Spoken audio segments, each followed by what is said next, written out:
Hey guys, welcome back to the channel. I'm Alastair and this is the Altra Experience Flow 2.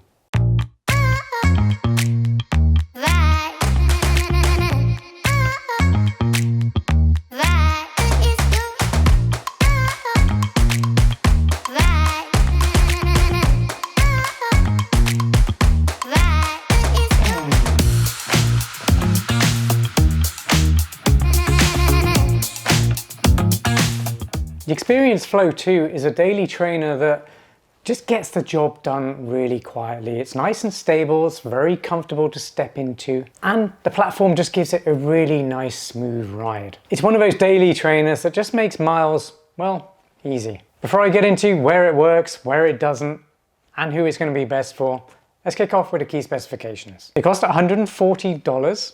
I will let you know by the end of this review if I believe they're worth that price tag, but $140 is very reasonable for a daily trainer like this. They weigh 8.4 ounces or 238 grams. That's for a size US men's 9, my pair. If you don't know what that means in terms of other running shoes, well, it's actually pretty lightweight for a versatile daily trainer. They have a drop of 4 millimeters from heel to toe. If you're familiar with Altra, then you probably would have expected me to say 0 millimeters then, because they are famous for doing zero drop running shoes.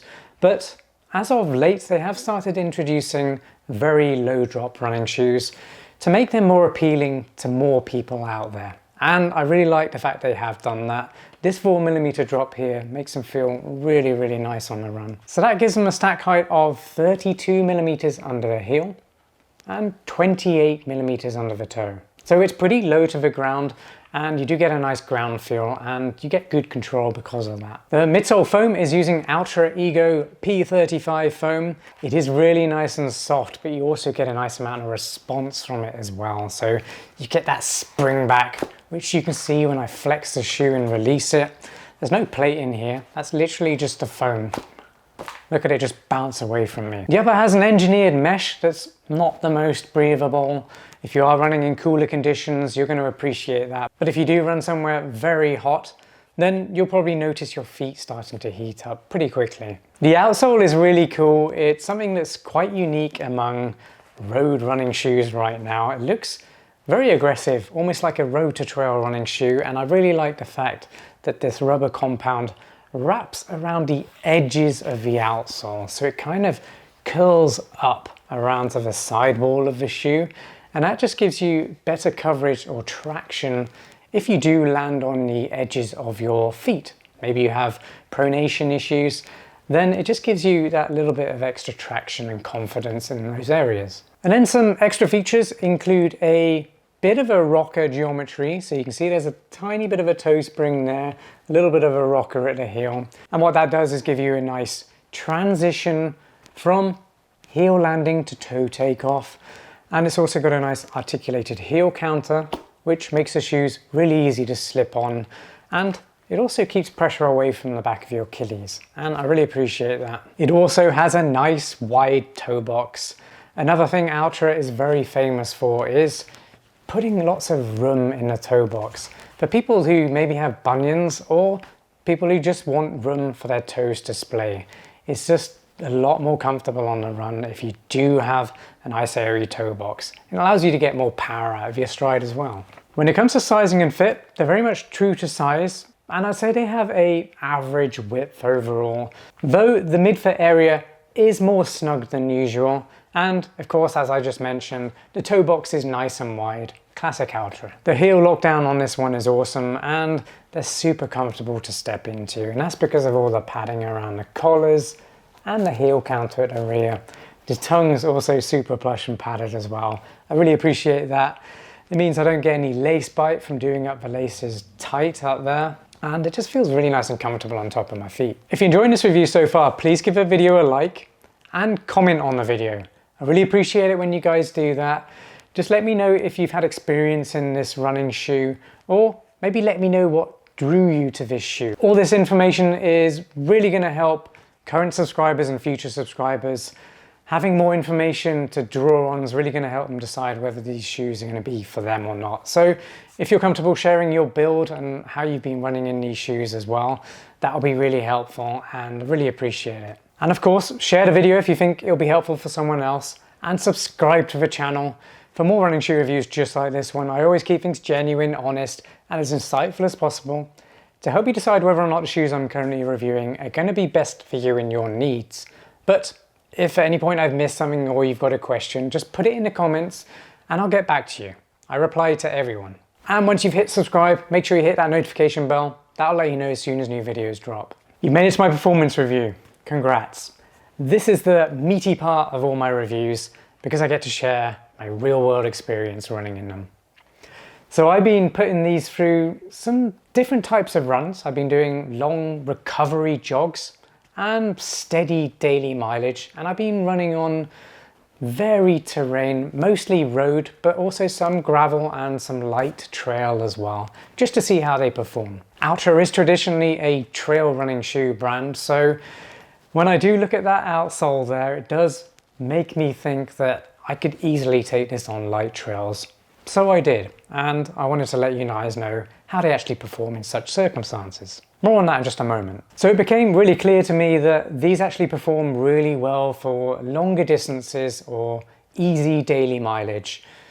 Those kinds of runs where you don't really want to pick up the pace, you just want a super comfortable shoe that has a really nice, soft, stable transition from heel landing to toe takeoff, meaning you're going to have a nice consistent run. That's really where this one performs best. It's just getting the most out of those recovery runs or easy mileage. The Ego P35 midsole foam is really nicely balanced, so it does protect you. It has a nice amount of shock absorption when you do land on it, and I like the fact it does have a low drop, and that means you get very similar amounts of cushioning and response all the way across the shoe. So whether you're a heel striker, maybe you're a forefoot striker, that's where I tend to run on my forefoot more. But wherever you land on your shoe, whatever kind of style of running you have, it is very consistent all the way across it. That means this is going to be very accessible for a lot of different runners. A lot of runners are going to enjoy this one. But it has a nice balance, meaning it's cushioned. It's not overly plush, but it also has a nice amount of response. It doesn't do one of those things exceptionally well. It just does all of it really well, making it a very versatile daily trainer.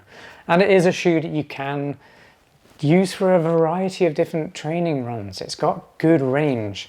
It's not something I would do fast speed training in, but if you do want to just pick up the pace to do a faster daily training run, then you can certainly do it in these shoes. If you are looking for a shoe to do some speed training, think interval sessions, tempo running, threshold runs, all that kind of stuff, you're going to be better off with a tempo running shoe. To learn more about tempo running shoes and discover my favorite ones right now, follow that link up there. That will point you to my roundup on alastairrunning.com, and if you study that, you'll very easily find the best ones for you on there. Going back to the midsole, I like the fact that it has a fairly low stack height.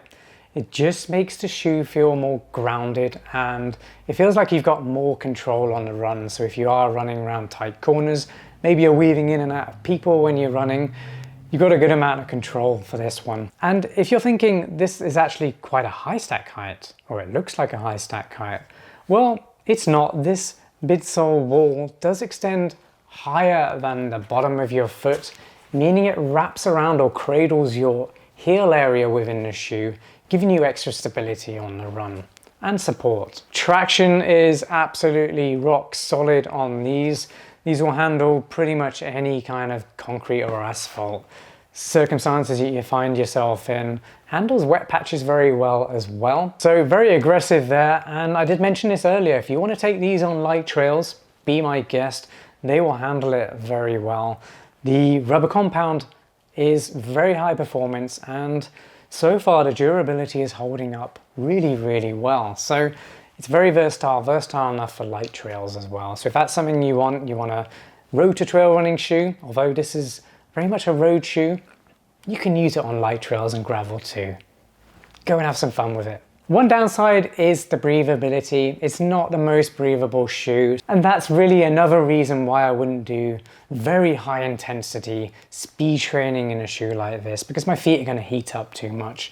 And you need a breathable upper material or mesh so that you can regulate temperature when you're running at high intensity. Interested to learn how this one stacks up against other daily trainers out there right now? Head over to that roundup up there on alastairrunning.com.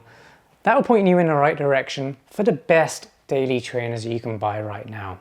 If you check out that list, you'll learn very quickly which one of those running shoes is going to be best for you and your needs. Is the Altra Experience Flow 2 worth $140 then? Yes, 100% it's worth $140.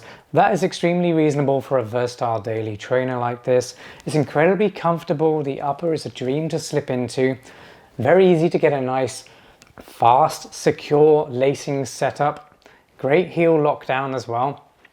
Not the most breathable, and it's not the fastest shoe out there, so don't go expecting a speed training shoe out of this. This is literally a daily trainer that has a good range, not an incredible range, but it will handle long, easy mileage, daily training sessions. You can take it to the gym, use it as a lifestyle shoe for walking as well. It will handle that all fantastically, and all for only $140.